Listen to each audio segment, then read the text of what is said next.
Hey folks, as promised, something else came through the door. Rust Bucket's back. This is actually something that's been going on a while. I know what it is. I've just been kind of lazy, got other things going on, so I haven't got around to dealing with it. But I need to use the truck the next couple of days. I got a couple of jobs that I got to do, and I can't drive it the way it's just driving me bonkers. I'll show you what's going on. Okay, there's the gauge. You can see right now the key's off, key on, shoots up to what is that, 550 dingleberries, whatever those kilopascals are. And when you start it, it goes right back there. Okay, well, we pretty much know what's wrong. Not pretty much, we know what's wrong, but there is still a tiny chance that it's not what I'm thinking. Now, 95% of the chance, or better, it's the oil pressure sending unit, which is located way back there at the very back of the engine, kind of wedged between the intake and the firewall at the best possible place you could ever get at. It could be a wire, and it could be the gauge. Those second two are such a small percentage likelihood. So for, I think, $20-some, $30, go at the oil pressure sending unit. I've had 3 of these Silverados now. Actually, one's a Cheyenne and the other's a GMC. It's the same thing with a different thing on the grill. Different engines. One was a 5.7 with the central fuel injection. The other is a 454, 7.4 liter.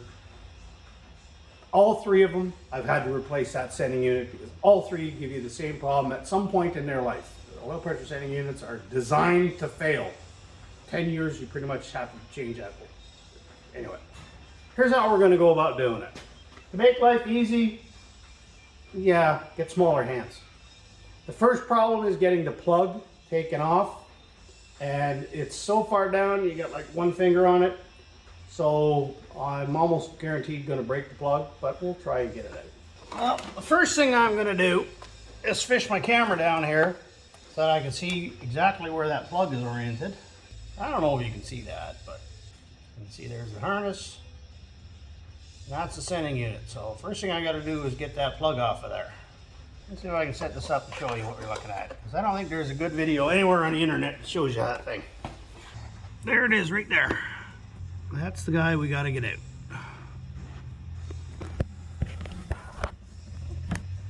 So how fun is that, right?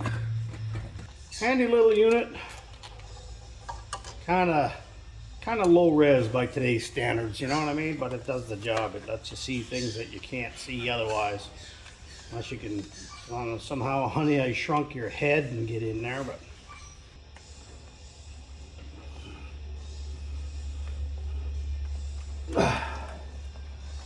Whew, well, the hard part's done.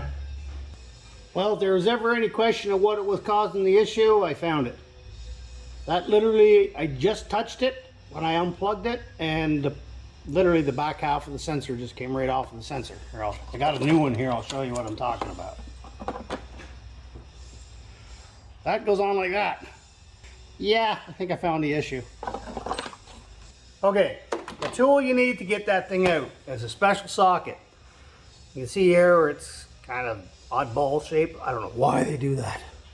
Why not just make it a regular socket, right? It's bizarre. There is a deeper version of these because some of these sensors are very long. This is a short stubby one, so that will work. Because of where it is, you kind of need a setup like this. The swivel is not absolutely necessary. This just gives me a little more flexibility on how I position this thing in here. Because you can't see nothing. You sure as heck can't feel nothing. Me using the force here. Yeah, that's not you. There you are. Okay, so the swivel makes it so I can get at it at a reasonable position. Alright.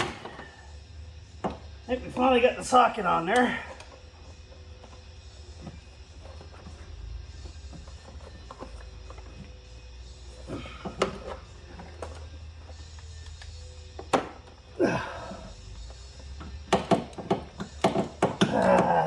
Thank you. What a pain to get that out. There she be. True to form, rust bucket. Gave me a fit all the way along. The actual sensor was rusty on the outside, so I had to beat the socket on. So now I'm gonna go beat the socket off. Okay, so there we have our busted up sender. And you can see by the dirt in here, that's been broken for a while. And as soon as I unplugged it, it kind of was laying over, and then I just snapped it off with my finger. So, all right, there's your new one. You can see it already has thread sealant on it and the double crush sleeve. So we're gonna hopefully get that started by hand.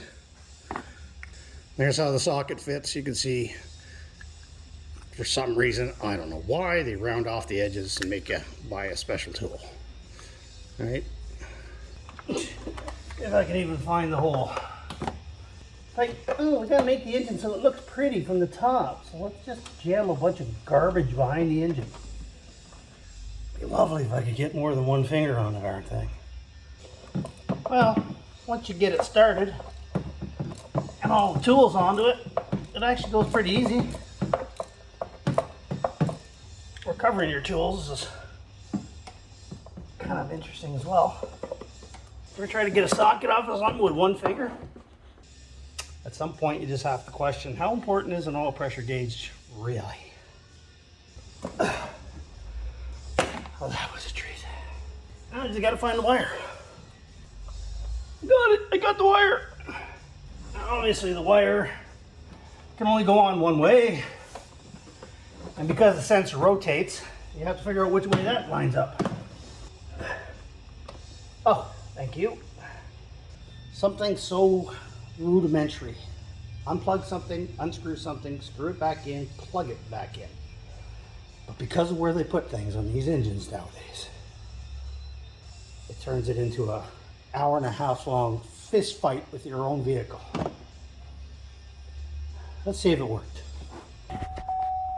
Okay, already a good thing, because before that was jumping right to 550 with power.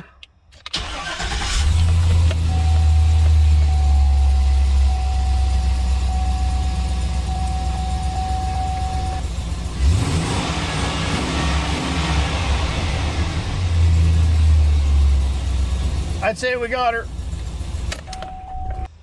Okay, so we have a working oil pressure sending gauge. There's how to do it on mid-2000s Chevy, Silverados, Tahoes, just about any Chevy. They're not a big job. I'm just being grumpy because I hate having to fight with something so simple. Anyway, hope that helped you out. If you liked the video, hit like. If you really liked it, hit subscribe, and we'll see you on the next one.